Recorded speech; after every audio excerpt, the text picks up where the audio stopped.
he is supposed to do regardless of how he feels. You must train when you don't feel like training. You must protect when you don't feel like protecting. You must be a good man. And when you're actually a truly good man and a high value man, this is something I absolutely realized in jail. What did I say to you? I think we were in jail about 2 months. It was one of the harder days. It was during Ramadan, and I lost 30% of my food to cockroaches. The hard days. The hard days. And unfortunately, I had one meal a day, but the meal came during the sunshine. So I had to try and protect my food from infestation until the sun went down. And I remember losing most of the food for the day, and I was particularly upset because I had trained so hard, my muscles were aching, and I couldn't get any food. I was only eating once a day. Once a day. And I said to you, I said, Tristan, I have no problem suffering if the people I love are not suffering. My children are taken care of. The women I love are taken care of. My mother is taken care of. Everybody around me is fine. Even if they've removed me from my life and locked me in a jail cell, everybody I love is taken care of and is protected and is living good. I must suffer because I am a man. I am the head of my empire. I'm the head of the clan. Of course, I will suffer, but the people I love are not suffering. This is what God has bestowed upon important men since the beginning of time. When you're a man, absolutely you're right. It is our job to suffer so the people around us do not suffer. And that's why if you're a man and you're waking up every day and you're not trying your very best to be important or upgrade yourself or upgrade your character, or you're lacking motivation, then you have a serious problem, because it is your job to be capable of dealing with the insurmountable pressure which God is going to put upon you so that when you suffer, everyone around you does well. Our lives are set up that even if they throw us in a dungeon today, everybody we love will be okay forever. And that is what's most important. That's the most important thing. That's success. And that was absolutely comforting. That was absolutely comforting in jail when we discussed that. And we said, everyone we love is okay. You and I just have to make it through this. And that's absolutely and utterly comforting. And if you're a man sitting at home right now, you need to sit and say, okay, if they plucked me from my life, if they picked me up and threw me in a room and locked me in a jail cell. Which can happen. Which can happen to anybody, especially as they continue these matrix attacks on masculinity as a whole. Would your wife have a roof over her head? Would your children eat? Would your family be okay? Think about these things. This is what you're working for. You're not working to make money so you can buy a Lamborghini. You're working to make money, and you're thinking outside of the box, and you're becoming your best version of yourself, so all the people around you will always be okay no matter what happens. It is your job as a man to suffer. And we did our job fantastically, absolutely and utterly as we should. We always will. And we always will. And everybody around us was okay. And that is extremely comforting in times of hardship, because we're built for suffering. We were absolutely and utterly built for suffering. No matter how close I came to crying inside of that jail cell, I knew all the people around me were safe and all the people around me could eat. And that's all I cared about. I used my phone calls.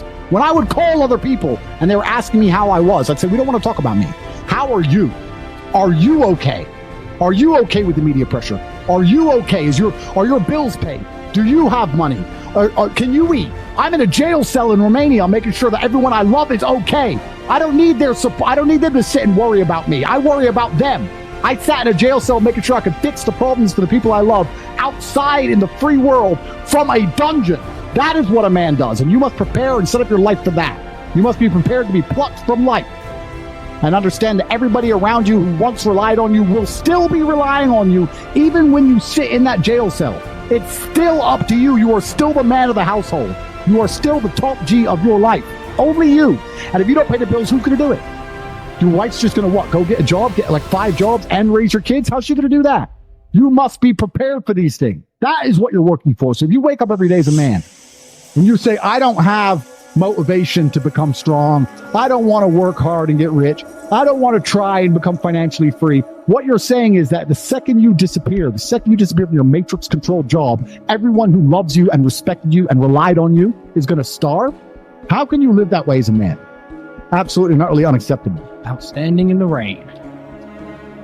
And that actually comes on to another point that I want to mention about these other influencers and these other people out here who have influence, the ones which are controlled and taught by them and purported by the matrix and pushed out there for everybody to listen to. What do any of them even teach? How does your life get better from listening to any of these people? What do they teach you? What do they tell you? What do they instill inside of you? When's the last time you've listened to them and felt a fire in your soul or fire in your blood to become a better man? When's the last time you listened to, I need to give more money to charity. I need to help people. I need to set my life up so that people I love will always be okay. I need to retire my mother and make money so she doesn't have to work anymore. When's the last time any influencer on anywhere on the internet, any of them, any of these people streaming this garbage on Twitch and Kick and all these shit websites, when's the last time any of them have ever helped anybody? I think that's what the average man really needs to struggle. And I've been saying, this has been my message for a very long time in all realms. I've said for a very long time that life for the average man is going to get harder and harder. It's becoming more and more competitive. You need to find more and more ways to stand out and be unique. And the only way to really do those things, unfortunately, as a man, is to suffer.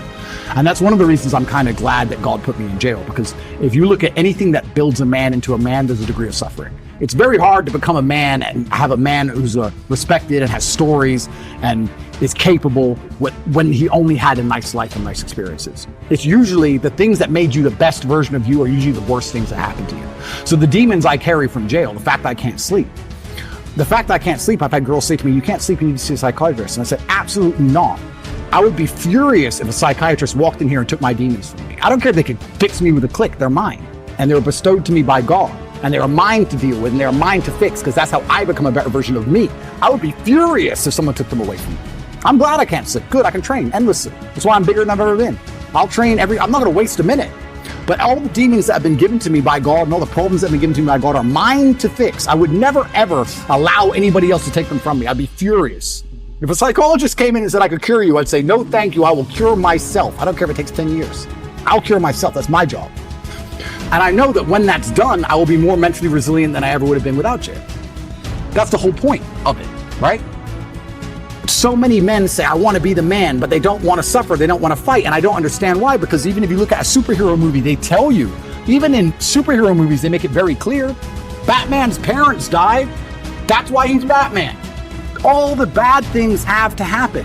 There's no way to get there without the bad things. I get so many emails from people complaining about their bad things, and I don't have time to reply to any of them, but if I could, I'd say, good luck, congratulations, off you go. Of course she broke your heart. Of course you're sad. Of course you miss her. She's with me now. That's life. That's part of it. That's the only way you're going to get to that level of resilience. You can't become the man any other way. So yeah, I thank God for everything bad that's ever happened to me and all the demons, and I trust that he's not going to give me anything I cannot, in the end, decipher and deal with. In the end, I think it's a puzzle, and you decipher it, and you work out the best way to deal with it, and you internalize the good parts, and you become a better and stronger and more resilient person for it.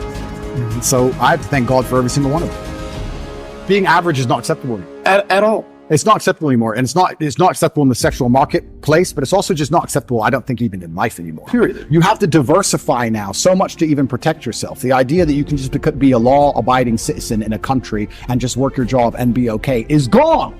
It's gone. If COVID doesn't prove that, I don't know what will. Yeah. Look at my situation. You have to diversify. You have to be smart enough that you have assets and friends and capability and lawyers and whatever all over the world now. That's the only way to protect yourself. You can't just sit within one jurisdiction and go, oh, well, but I don't speed, so it's going to be okay. I don't think it is. I think it's coming to a point where it's not going to be okay.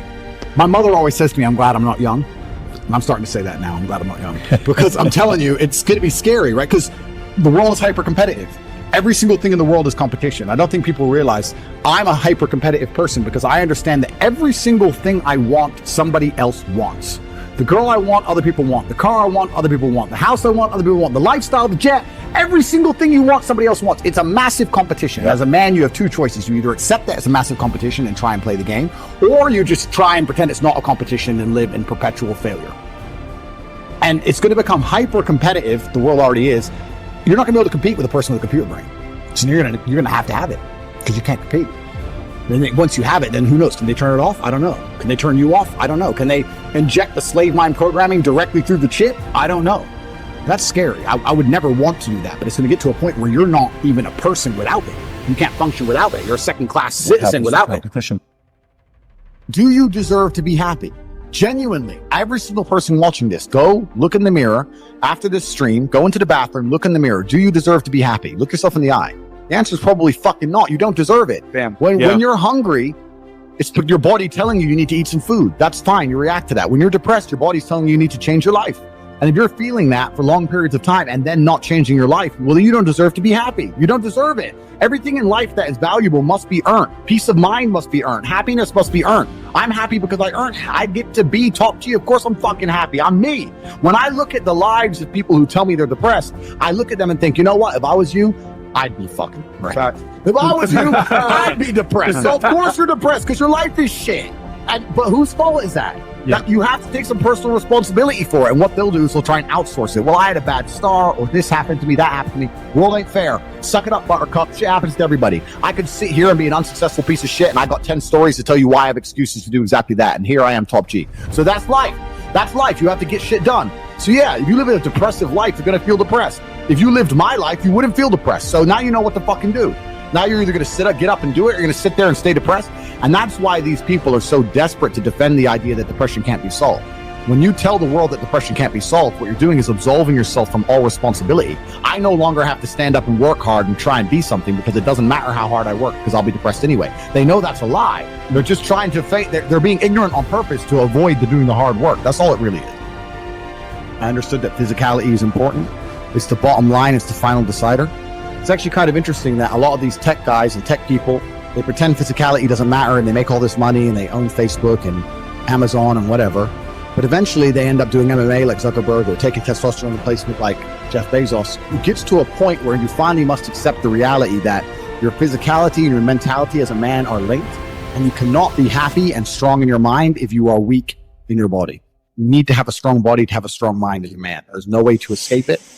And that's one of the reasons why I preach so much about training, learning to fight, get in the gym, get bigger, get stronger. You will fix your mind if you fix your body. You should be as strong as you possibly can. Do you have something to prove? I think everybody on the planet has something to prove. If you walk through life and feel like you have nothing to prove, you're a fucking loser. If you wake up each day and go, I don't owe anybody anything, I don't have to prove anything to anybody, you are a loser, because you are absolutely incorrect. You must prove yourself to them. You must prove yourself to your bloodline. You must prove yourself to God. God hates the lazy. You can't stand them. If he gives you all these genetic dispositions and these natural God-given gifts, if you have 2 arms and 2 legs and you could think, and you're not trying your absolute best, that's the reason you're not lucky. He doesn't like you. He likes the people which show him the beauty of his own creation. He likes to give somebody building blocks and them to build something amazing. It's the best thing about being a man. You have to build who you are. God loves to see that.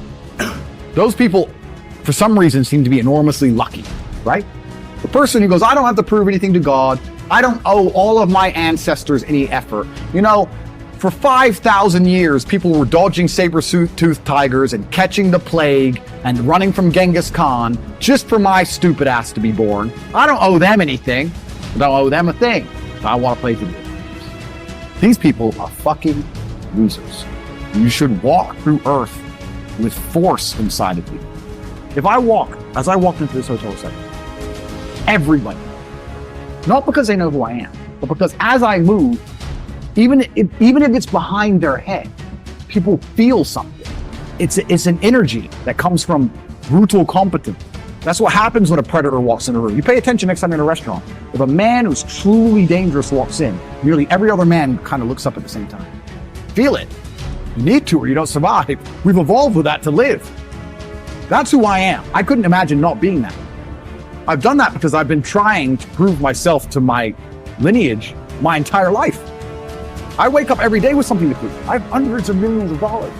I'm in fantastic shape, 4 times world champion. Fighting the Matrix out here by myself, more. I will have to be braver. I must try harder. All I do is prove myself. So when I hear people go, I don't will have nothing to prove, then you're a fucking loser. It's the denial that's going to hold you back the most. The people who go, yes, I'm wasting my potential. Those are the ones who have potential. The ones who stand up and go, I am wasting my potential. I could be anything and I am not that yet. They have a chance. The men who go, well, no, actually, I'm fine. They're fucked. They're inside the matrix, fully slave-minded. They're a waste of time. But if you sit there and go, you know what? Yeah, I am wasting my potential. Yes, I can be more than I am. Even if I'm already great, I can be better.